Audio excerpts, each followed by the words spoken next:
just can't team up in the pairs as much because of the temperatures and it running hot. So you're going to make the pack racing more prevalent.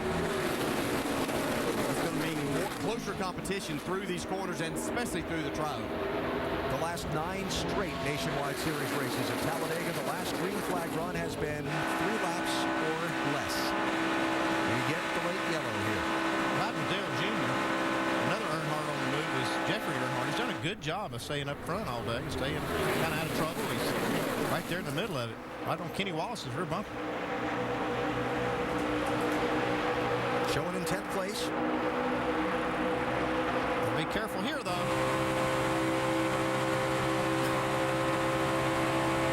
Got to be careful you don't shove your partner into trouble. Almost did right there.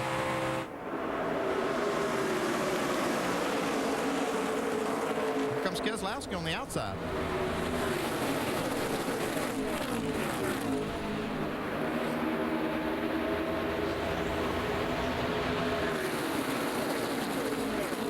Joey Logano and Elliott Sadler looking ahead here at Sadler being overtaken. When they drafted together, went to the point. Looked like Sadler had to come off Logano's back bumper to get some air to the nose of that 2 car. And now they're back in the super. In fact, Mike Wallace is going to be the beneficiary of Keselowski's time to move. Keselowski's giving Mike a good push. Jumped up there and picked up a ride. Logano, Kenny Wallace to the outside. And the problem you're going to have in this situation if you start trying to make a switch because everybody's right there, you're not able to make that switch. Somebody fills that spot.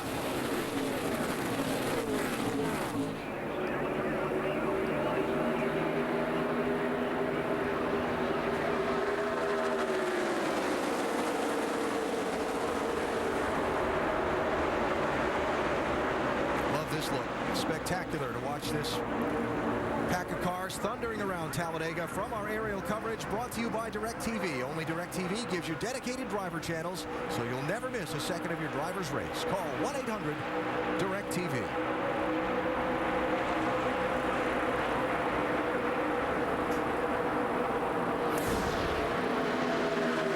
Waving the hand out the window, championship leader Elliott Sadler.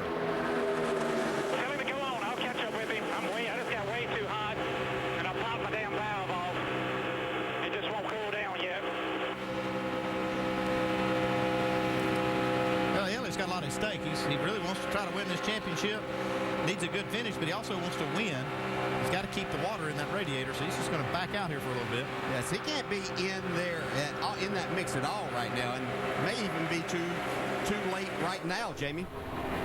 That's right. He has everybody up on the roof looking at his grill right now through binoculars. He's saying, I don't know if I have trash or what, but it's still not cooling down. They're telling him it looks good right now, and Elliott's saying, I can't do anything.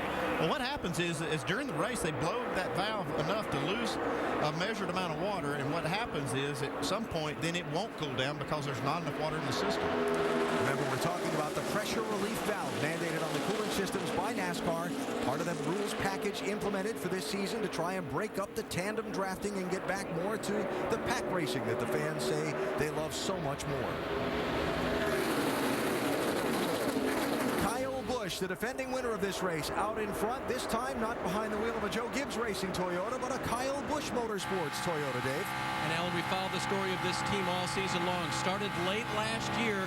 They came to Daytona with their tongues hanging out, barely getting their car there. The worst thing they could do was go with a wrecked race car. They couldn't race here at Talladega. And we know what happened. On the final lap going for the win, Kyle wrecked that car. Talked to General Manager Rick Wren this morning. This brand new car would not have even been attempted if they had saved that other car.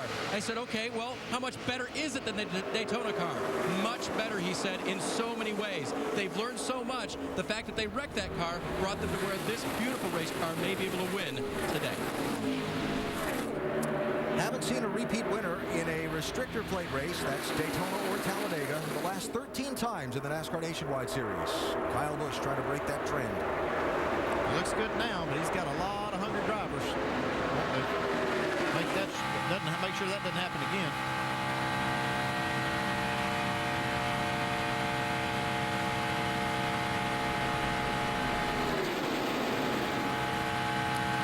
inside line right now. They're very content to sit there and ride and get some laps gone here.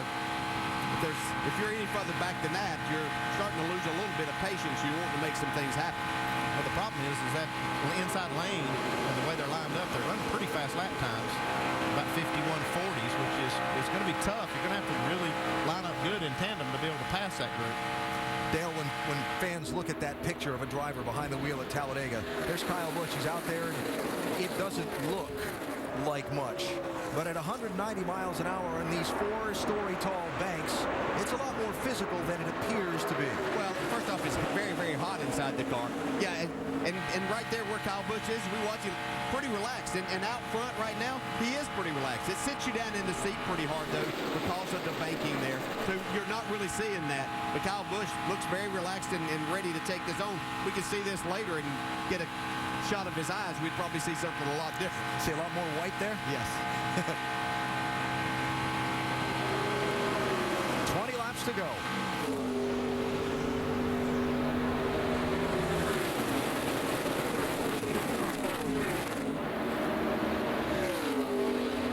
Top 11, single file. First double wide, back for 12th and 13th. Teams starting to figure out how they want these last laps to play out, besides holding the trophy, Doc. Exactly. Tony Eury Jr. calling the shots for Danica Patrick. Danica's first time at Talladega. A lot of coaching, Tony. You're telling her, hug the yellow line, drag the brake, stay in line. Has she learned enough to be able to make a move in the final 20 laps to win this thing? Well, I think she's been enough restrictor plate races that she knows what's going to happen here at the end. And Rick Pirelli's been spotting for her today, and he's doing an amazing job. And, you know, we've tried to do what we can for her in here. But, you know, it's just everything's about everybody working back at Junior Motorsports building these great cars. I mean, we got a chance to get all three of them here in the top 5, and that's what we're looking forward to doing here at the end. Tony Eury Jr., he was the tire changer when Dale Earnhardt Sr. won here in '93, and he was the car chief for Dale Jr. He won 5 consecutive races in the Sprint Cup in the early 2000s, hoping to get Danica Patrick to victory lane today, guys.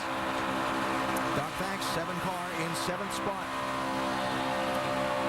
Quick point of business, that was Jeremy Clements who saw the lead pack overtake, putting him a second lap down. That does leave Kurt Busch as the only car 1 lap down. He needs a caution to get back into this thing. Yeah, he'll need a caution not to do another lap down. He's not in any kind of draft, right? At this time, he's running about 55-second laps, about 3.5, 4 seconds off. Beginning to see the Penske Dodgers move forward. 22 and 12, yellow 12 Hornish. White and black 22 Keselowski.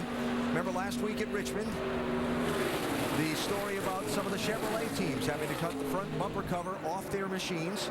The 2 Penske Dodgers had to cut the front bumper cover off their machines in technical inspection here. The fines and probations that were put on the crew chiefs like Elliott Sadler's after the Richmond incident can probably be expected to be handed out to the Penske team come Tuesday of this week.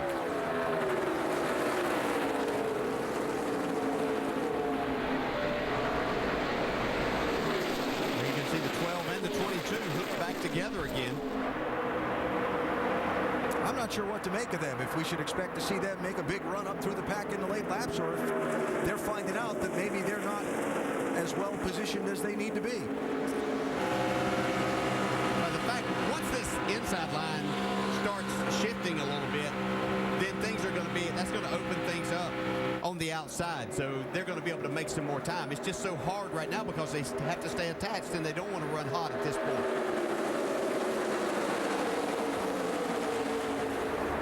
Hornish and Keselowski in 15th and 16th. It's Kyle Busch head of the pack, Dave. And Alan, with his brother Kurt only possibly getting back on the lead lap and becoming some help at the end, who would his new drafting partner be? We talked about how the brothers wanted to work together, but Kurt's not there. Well, Mike Beam, Kyle's crew chief, told me this morning that the second best option is that car third in line, Joe Nemechek. Nemechek running a Toyota as well. The guys who hang the bodies on Kyle's car are the same guys who do it for Joe Nemechek, so they know they're very fast, streamline-wise. They have a good motor, and as we've said before, Joe knows how to win at restrictor plate races. Right, Mike?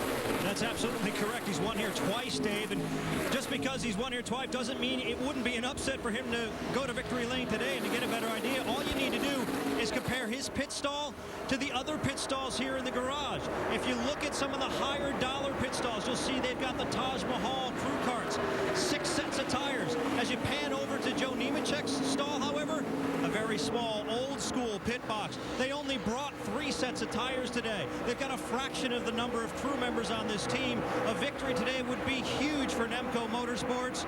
Joe told me coming into this race he feels like they've got a fair chance. They've got the car they ran in Daytona with, the only car they've led laps with all season long. It was wrecked in Daytona, but has been repaired. A little bit of a wobble for the 87. However, he gets up over the yellow line and back in line, Alan. Beautiful save off the nose of the 3 car. Joe Nemechek hangs on to it.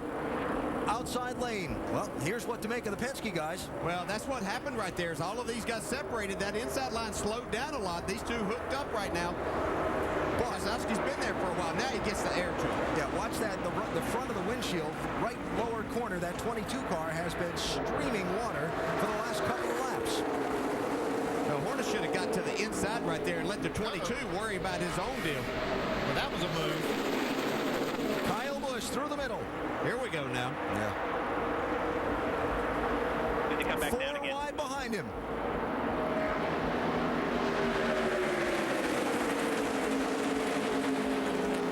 Still 15 laps to go. That's a lot of laps. A lot of racing left. Really getting your attention as a driver, though. You know in your mind that things are winding down.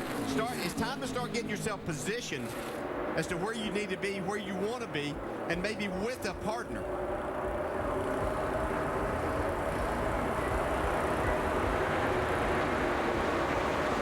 How about that move Kyle made to take that lead back?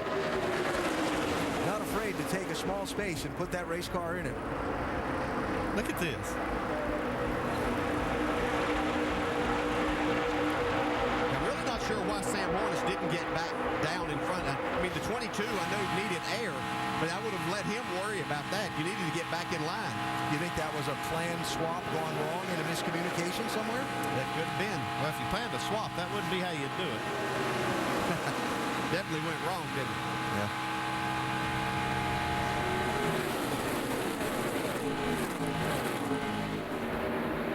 Never been behind the wheel in a pack like this toward the end of the race, but I know up here in the broadcast booth, I'm kind of bobbing around from foot to foot, and you just feel the tension building. Well, trust me, inside the race car, you are too. The tension's there. You're gripping the steering wheel a little bit harder. You're doing things a little bit more differently because you know that time is getting there. It's the 50, it's the 33, or the 6, or the 43 behind me. Wants to pull out with 1 to go. I'll do it. Got 10-4. I'm listening to 33 right here. I got him on my scanner. They're well aware of what we got. Now, there's a lot of things going to happen before then, so it might be different people that they're talking about whenever it gets time to do that. I think 1 to go is a little bit, might be a little bit late. You might need to be trying to move forward, depending, obviously, if you're sitting in third, then yeah, that's the time to do it.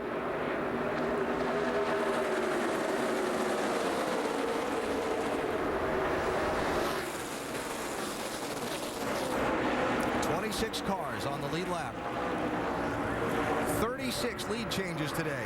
4 caution flags. All of them for smaller incidents so far.